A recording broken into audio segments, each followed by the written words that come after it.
everyone, welcome back to my channel for a brand new mystery with Molly. If you are new around here, if you have never seen my face on your screen before, then hi, my name is Molly and I post true crime videos like this every single week. So if you think that that is something that you might want to stick around for, then please do subscribe and don't forget to switch on the little notification bells that YouTube will let you know whenever I post a new video. This week we are going to be talking about a solved case from Manchester in England when a sweet, friendly, elderly woman was found horrifically murdered and mutilated in January of 1994. A huge police investigation was launched to track down her killer. A killer so callous and so brazen that he could commit such a brutal crime in a public place. Despite potential sightings of the perpetrator being reported and his DNA being recovered from the crime scene, tragically this case would end up going cold and it would remain unsolved for a number of years. That was until more than a decade after the crime, when finally detectives got the call they'd been waiting for. A DNA match had been found and the killer had been identified. And it was a shock for the investigators to learn who the murderer was, as they realised that he was someone who'd been essentially hiding in plain sight all this time. To an outsider's perspective, he seemed like this very normal, ordinary family man, but in reality he was a perverted sexual predator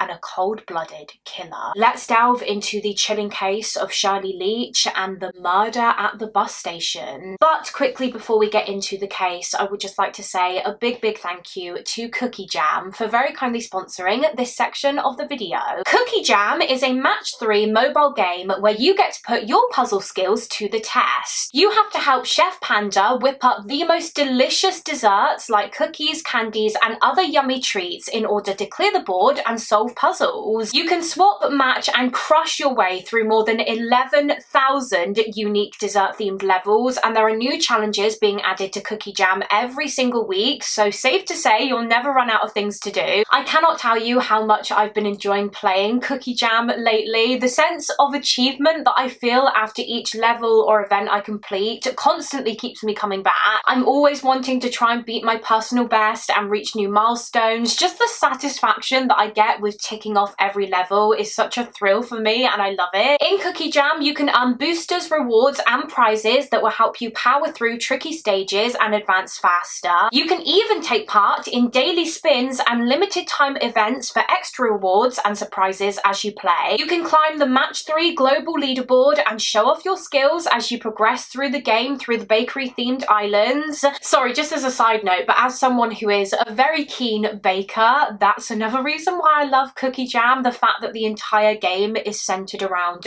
baked goods, it's just adorable. Cookie Jam has been the perfect way for me to de-stress and unwind after a long day. You don't need Wi-Fi to play the game, and currently there are more than 100 million players worldwide. So if you would like to become one yourself and again put your puzzle skills to the test, then you can download the game for free right now by clicking the link at the top line of the description box or by scanning the QR code that is on the screen. Thank you so much once again to Cookie Jam for sponsoring this video and supporting the channel. As always, thank you to all of you guys watching for always showing your support to the sponsors that we work with on this channel. And now let's just get into the case. But just before we continue, please listen carefully to the following. This video involves heavy themes such as rape and sexual assault, including the sexual assault of a minor. Viewer discretion is advised. So for this week's case, we are going back more than 3 decades now to early 1994 in Bury, which is a town located on the River Irwell in Greater Manchester in England. And this is Shirley Leach. She was a 66-year-old woman who in 1994 was living in Bury. Specifically, Shirley lived in an area called Brandlesholme in Bury. Shirley was unfortunately a widow. She was married to a man named Ronald Leach. However, he'd sadly passed away less than 2 years before this case took place in October of 1992 after battling cancer. So yeah, Shirley was a widow, but you know, she still had a lot of family around her. She and Ronald had had 2 children together. They had a daughter named Beryl and a son named Gary, who were both adults by the mid-90s. I believe they were both in their early 40s. And Shirley was also a grandmother. She had one grandchild named Darren, who was 19 years old and who she just absolutely doted on. She was a devoted grandmother to Darren. Darren described how he and his grandmother just got on so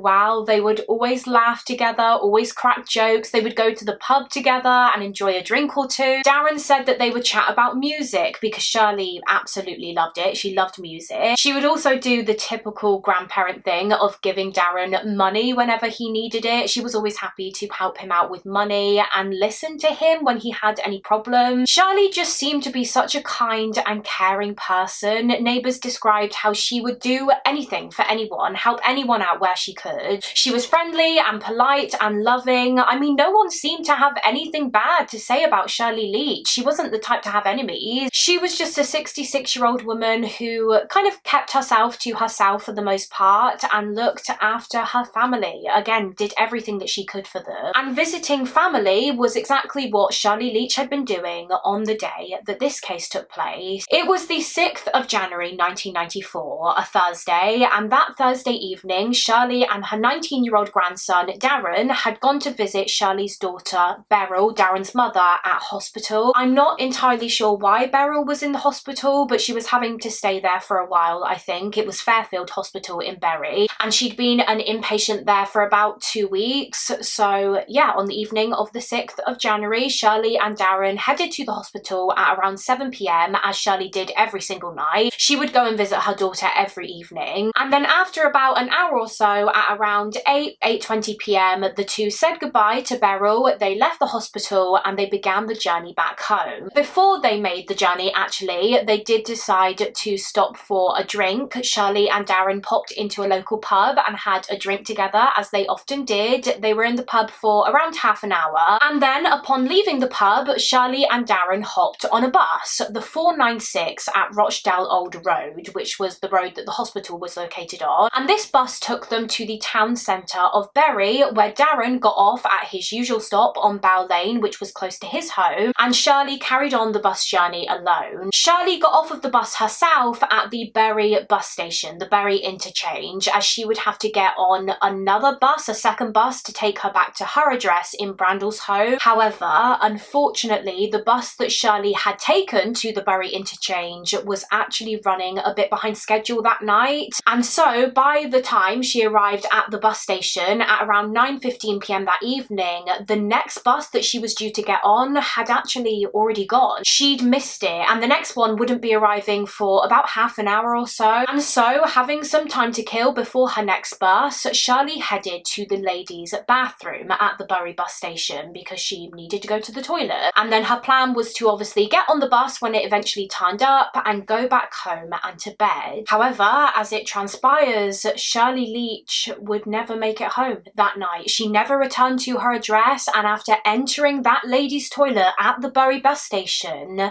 she was never seen alive again. In the early hours of the following morning, at around 4:15 a.m. on the 7th of January 1992, a young woman had arrived at the Bury bus station. She and her boyfriend had been out clubbing that night, and they arrived back in Bury from their night out early that Friday morning. And before heading home, she left her boyfriend momentarily to go to the ladies' toilets at the station. She went to push open the door of one of the cubicles, and for some reason, she was unable to. She was trying to push the door, but it would barely move, almost like there was something blocking the inside of it. So she kept trying to push it, and when she was eventually able to peer inside the cubicle, she made an absolutely shocking and disturbing discovery. What was blocking the toilet door wasn't something, it was someone, a person, a woman. It was the dead body of a woman lying on the floor of the cubicle. And so, in a state of pure panic, the young woman ran out of the toilets and she and her boyfriend called the police. So police were immediately dispatched to the scene, to the Bury bus station. They cordoned off the bus station and they obviously began their inquiries to work out what had happened here. Why had this woman, whoever she was, ended up dead in a toilet cubicle? Had she had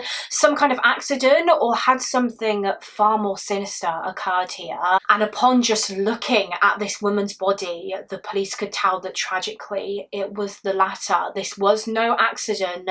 This poor woman had been the victim of a brutal crime. She'd been murdered in this toilet cubicle. And of course, I'm sure you know what's coming. It was Shirley, 66-year-old Shirley Leach, who had been murdered. Like I said, she never made it home that night, never caught her next bus because she'd been horrifically killed at the bus station. The victim was eventually identified as being Shirley. As I said, Shirley was lying dead on the floor of the cubicle. She was lying on her back and she was completely naked. All of her clothing had been removed, suggesting a likely sexual motive behind this attack, which was later confirmed during her autopsy. Articles state that tragically Shirley had been sexually assaulted by her attacker. Apparently, she'd actually been assaulted with a glass bottle. Her cause of death was ultimately established to have been strangulation, manual strangulation, as she had a lot of bruising around her neck. But that wasn't all. It was also determined that Shirley's body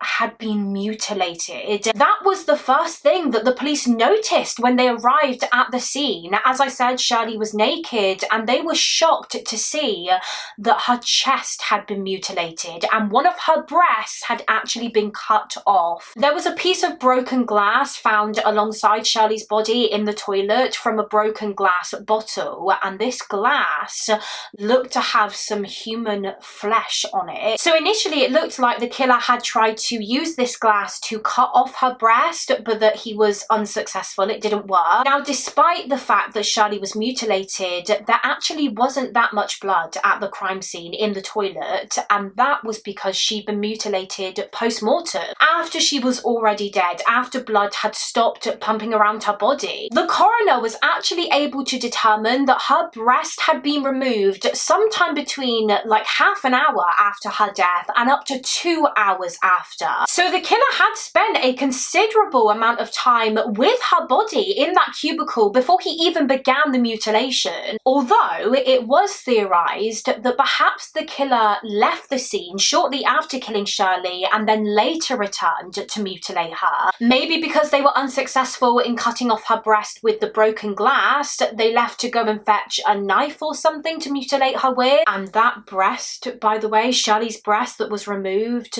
was never found. It wasn't found in the cubicle or anywhere in the bus station.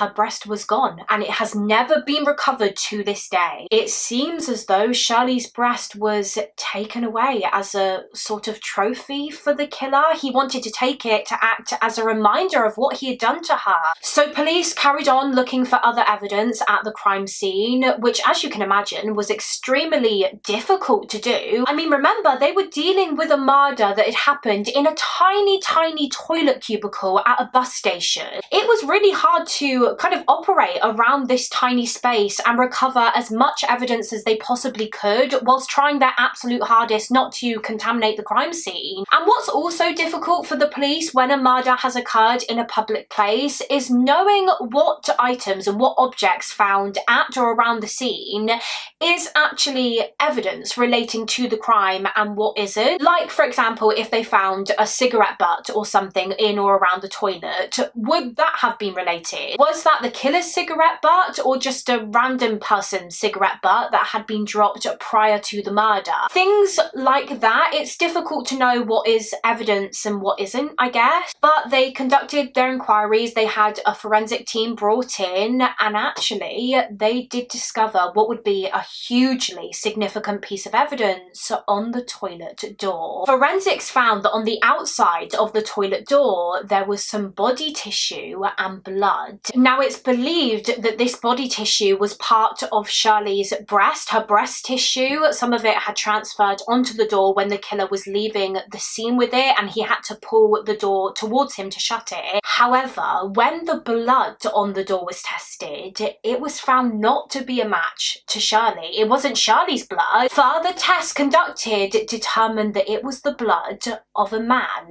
the killer, likely from where he had cut himself during the attack. And scientists were able to develop a DNA profile from it, so this was obviously huge, especially back then in 1994. I mean, DNA and forensic technology was still in its relatively early stages in the mid-90s, so for scientists to be able to extract the perpetrator's DNA, this was big evidence, a big breakthrough. Well, I mean, it was, and it wasn't. Police couldn't really do anything with this evidence until they actually had a suspect in the case, because again, this was 1994. The National DNA Database had not yet been set up in the UK, so they couldn't upload it onto there in search for a match because it simply did not exist at this point. So yeah, again, this DNA profile of the offender would only be useful once they had a suspect that they could compare it to, and so the investigation to find a suspect was swiftly launched by the Greater Manchester Police. News of this brutal crime spread very, very quickly around Bury, around Manchester even, and as you can imagine, it left the local community in a state of absolute shock and fear. The fact that someone could do something like this to a vulnerable elderly woman who was just simply trying to get home that night, I mean, it was horrifying, and it left everyone with a feeling of pure terror of, was this going to happen again? There was a killer on the loose, a killer who was clearly brazen enough to commit the most vicious of crimes in a very, very public place. The fact that he can do that makes it seem extremely likely that he was the type who would potentially strike again, murder for a second time. I mean, that's assuming that Shirley was even his first victim. Who knows, maybe the police had a serial killer on their hands. The local community described how Bury almost just completely changed after Shirley's murder. The atmosphere changed. The bus station suddenly became extremely quiet because people were just simply too scared to go there. Women stopped going out at night on their own out of fear that they could be attacked. Sales of panic alarms in the area went through the roof. Women were going out buying panic alarms for their own safety. So of course, because of this immense fear that the public felt, the police were under a lot of pressure to identify the perpetrator, and fast. And so, like I said, a murder investigation was quickly underway. Upon delving further into the background of the victim, upon looking into Shirley's life, the police were able to establish that she was more than likely killed by a complete stranger that night. As we know, Shirley was thought of so highly by everyone that knew her. She was such a kind, lovely lady. She didn't have any enemies, anyone who would have wanted her dead, so it really seemed like the person who killed her was not known to Shirley, and that this was likely an opportunistic attack. The killer saw Shirley going into the ladies' toilet at the bus station alone that night and just decided to follow her in there and kill her. He was likely lurking around the bus station waiting for a woman to come along that he could attack. So as part of their inquiries, police started making an effort to try and trace and identify other people that had also been at the Bury interchange that night. They did look into CCTV footage because apparently there was one CCTV camera at the Bury bus station. However, this didn't really result in anything significant. Apparently there was an image from the CCTV which police thought looked like a man running, but the issue was this footage was so grainy and so blurry that you couldn't really make out what this man looked like or anything, and so the police appealed to the public for tips and leads. Shirley's case was actually featured on an episode of Crime Watch, which was a television programme that we used to have in Britain, which helped to spread awareness of unsolved crime. So yeah, Shirley's case was featured on an episode of Crime Watch. A £10,000 reward for information was offered, and there was one particular tip that came in which really interested the detectives. It was a tip that was reported by a woman who had also been at the Bury bus station on the night that Shirley was killed. She too was due to catch a bus at the interchange that evening. However, she changed her mind when she saw this strange man who was also at the interchange and who she believed was acting suspiciously. I'm not entirely sure what this man was doing which stood out to this woman, what made him seem so suspicious, but just the way that he was behaving made her feel so on edge and uneasy that she actually decided to get into a taxi. She was so worried being near this man at the bus station that she decided just not to get on the bus and, yeah, instead catch a taxi. And so upon learning about the murder of Shirley Leach, which happened at that same bus station that same night, she decided to call this in to the police, and she assisted them in creating an e-fit of the strange man that she saw at the Bury interchange. And this e-fit was released to the public, although it doesn't really seem as though much came from that at the time. Again, like I mentioned, the police were also trying desperately hard to identify other people, other men that had been at the bus station that evening. And once they had, they would ask them to provide a DNA sample so that their DNA could be compared against that of the killers. In addition, the police were also looking into known sex offenders who lived nearby and taking their DNA to compare. However, as it turns out, none of them matched. Every single person of interest the police had in the case was ultimately ruled out. In fact, the police DNA tested more than 500 individuals during the course of the investigation, and not a single one was a match. When it got to the first anniversary of Shirley Leach's murder of January 1995, the police even conducted a secret operation at the Bury bus station. For 2 nights, they had it under constant surveillance, thinking that perhaps there was a chance that her murderer might return to the scene of the crime a year on to almost relive the killing, but he didn't. This led nowhere. That same year, 1995, was the year that the aforementioned National DNA Database was launched in the UK, whereby anyone who was arrested would be required by law to provide a DNA sample which would be uploaded into the database. So upon this launch, the police uploaded the DNA profile of the perpetrator onto the database so that if the killer's DNA was ever entered in the future, detectives would obviously be notified of the match. But despite their best efforts, eventually the police kind of reached a point in this case where they'd done everything that they could do to try and find the killer. They'd used forensic science, appealed to the public, offered a reward, followed up on tips and leads, looked into sex offenders, and nothing. None of their extensive inquiries had resulted in them identifying the murderer, identifying the evil individual that had cruelly taken Shirley's life at the bus station that night. And eventually the tips and the leads started to dry up. Newer crimes obviously happened, which police had to focus on and put their time and effort into. So sadly, this case started to go quiet and ultimately go cold. Shirley's poor family, her 2 children, Gary and Beryl, and her grandson Darren, were just left with no answers, no closure, and no justice for her horrific death. And tragically, just 5 years after her mother's murder in 1999, Shirley's daughter Beryl tragically passed away herself. In the years after her mother's murder, Beryl was actually diagnosed with mouth cancer, stress-induced mouth cancer. In fact, doctors told her that the trauma and the stress that she had been through in the aftermath of her mother's murder actually brought on her illness. And yeah, in 1999, she died, I believe, as a result of this cancer. She died at just 48 years old,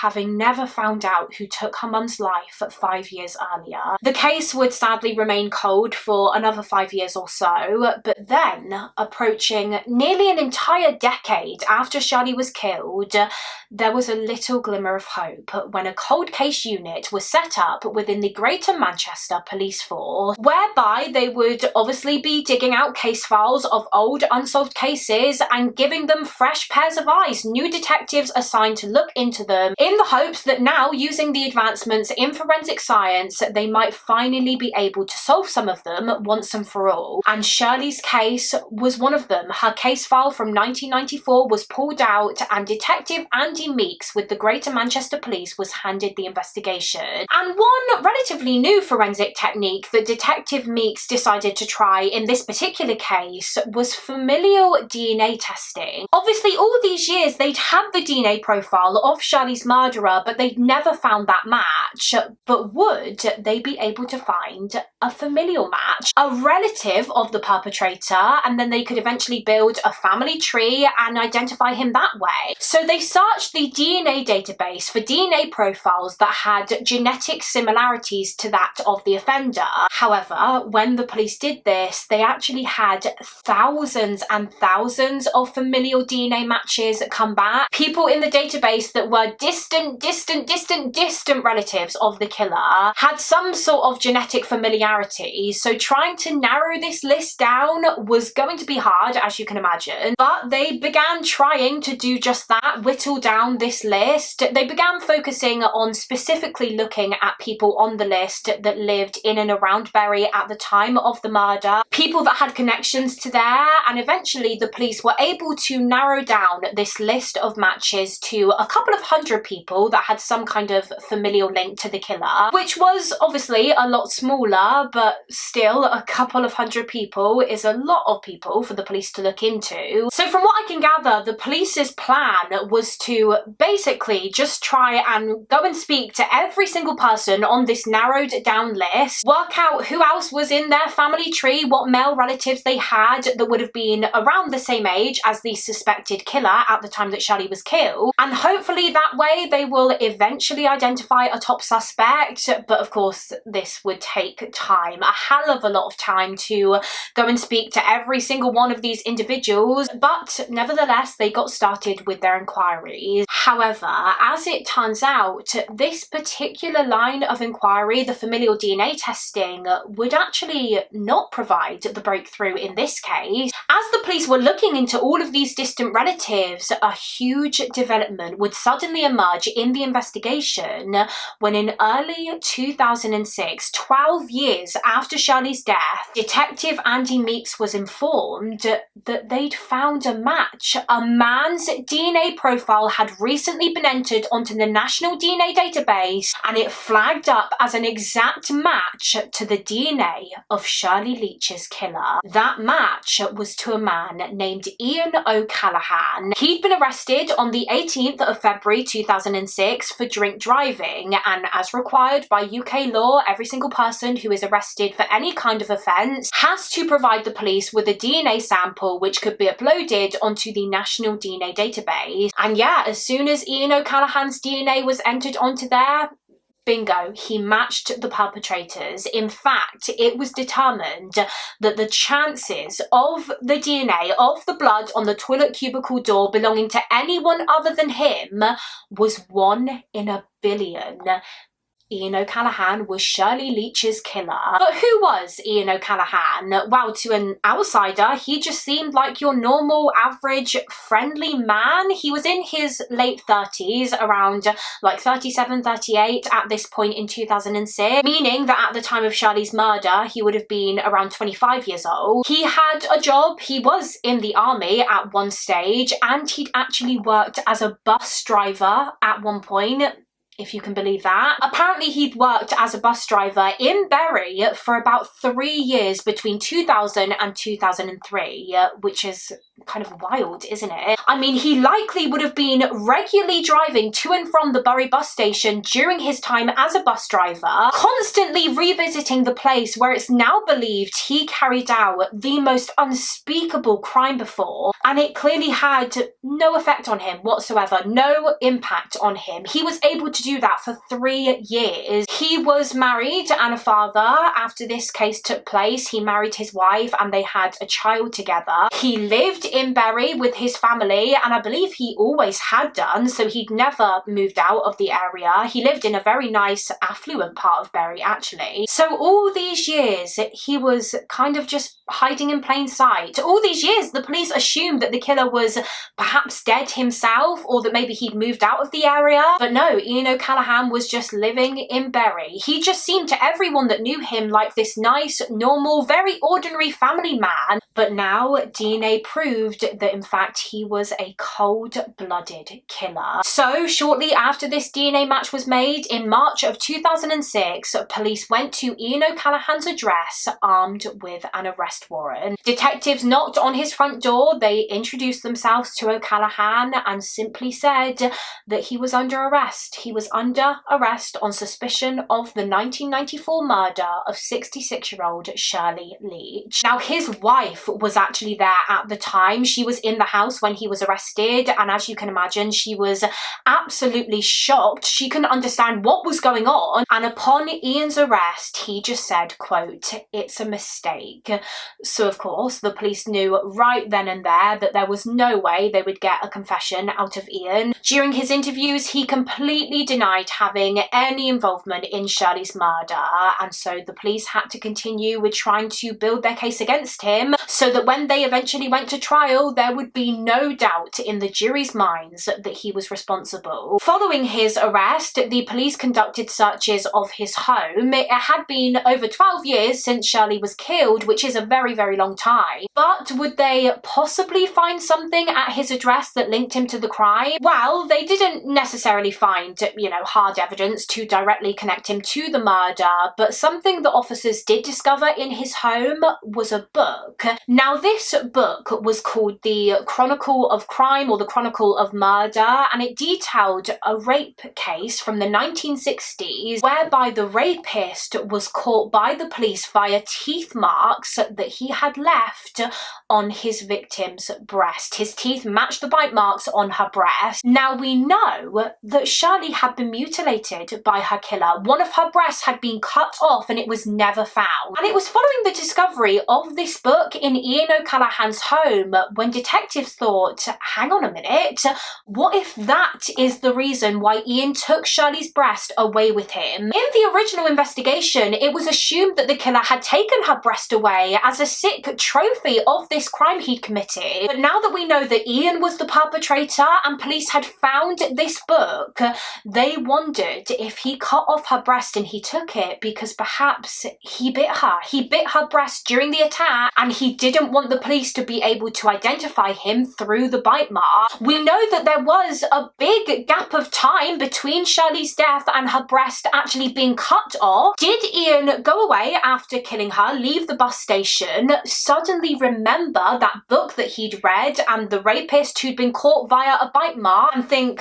oh my god, I better go back to the toilet and remove her breast that has my bite mark on it? In addition to that circumstantial evidence, the police also found an old passport photo of Ian O'Callaghan which showed what he looked like around age 25, his age around the time of the killing, and they couldn't help but notice that it looked extremely similar, almost identical to the e-fit that was created of the suspicious man that was seen near the crime scene on the night in question. Apparently, people who knew O'Callaghan back then also told the police that he was known to wear clothing that was very, very similar to the clothing that the suspicious man was seen wearing, like for example the hat. People said that Ian would always wear this black bob hat that he would roll up, just like the man the witness had seen and just like the e-fit. But of course, the real crux of the case against Ian O'Callaghan was the DNA evidence. That was evidence that he could not refute. And so in November of 2006, police went to trial feeling confident in their case against him. Although the prosecution's case would only prove to be even stronger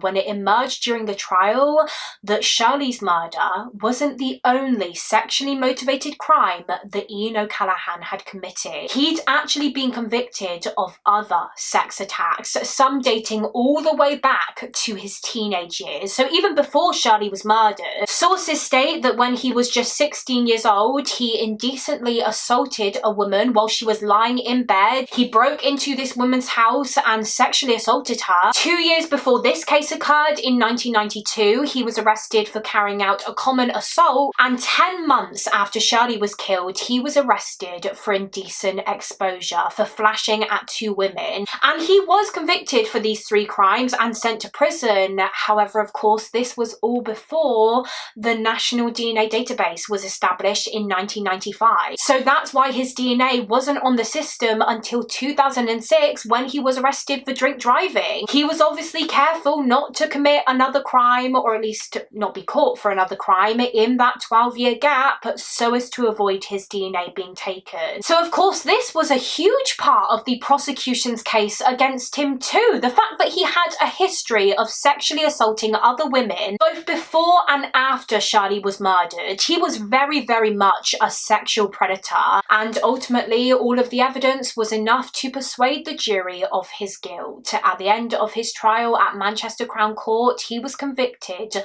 of the murder of Shirley Leach, and he was sentenced to life in prison with a minimum of 28 years. Apparently, Ian O'Callaghan literally collapsed in the dock and began weeping when the judge handed him his sentence. He never showed an ounce of remorse for what he had done to Shirley. The only person that Ian O'Callaghan felt sorry for was himself at the end of the day. But speaking at his sentencing, the judge, Mr. Justice Henriques, said, quote, "You attacked Mrs. Leach in a most vicious and violent way. There was manifestly some sexual deviance in your conduct. You left her body in the toilet cubicle before returning and amputating her breast. You had a propensity for violence and sexual misconduct towards women who were strangers to you, as your 3 previous convictions demonstrate. The victim was vulnerable. She had mental and physical suffering inflicted upon her death. Being attacked in those circumstances must have been quite horrific. It is shocking to think that someone can commit such a brutal murder and then get on with his life as normal for the next 12 years without his conscience ever kicking in." But that was the thing about Ian O'Callaghan. He had no conscience, clearly. Following his trial, in fact a whole 10 years after his trial in 2016, so 10 years into his sentence for Shirley's killing, another woman came forward to the police alleging that she had actually been raped by Ian O'Callaghan before. She claimed that this had happened in 2001, so when Ian would have been around his early 30s, and at the time, as we know, he was working as a bus driver in Bury. Now, when this woman came forward in 2016, she was 26 years old, which means that back in 2001, she was just 11 years old. He'd attacked and raped a child. The victim said that O'Callaghan was actually wearing his bus driver uniform at the time that he attacked her. He just finished a shift and he was on his way back to his address. He was walking home when he spotted this 11-year-old girl that he apparently knew very briefly. I think her and her family would often catch the bus that he would drive, so he recognized her. And as she was walking alone, he just grabbed her and attacked her.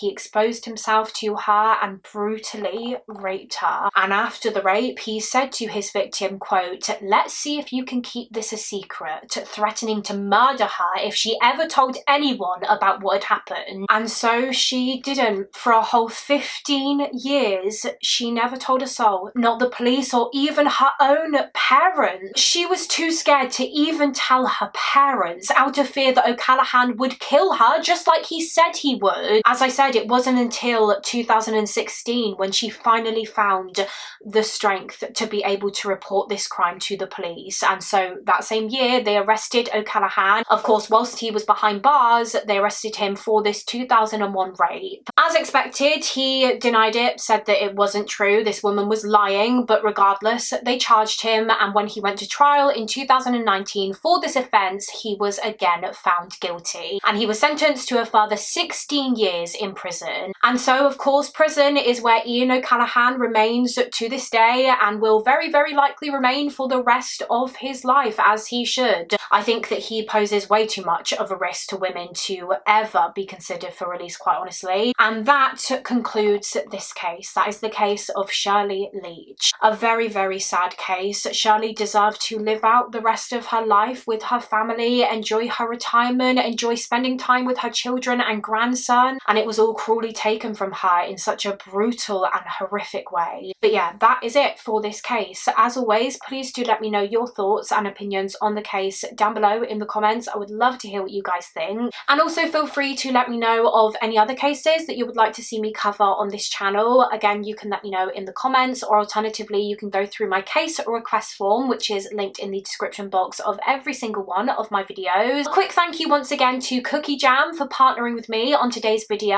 and a reminder that you can download the game for free right now by clicking the link in the description box or by scanning the QR code that is on the screen. Thank you all so much for watching. Please do give this video a thumbs up and subscribe if you haven't already, and I will see you again next week for another mystery with Mollie.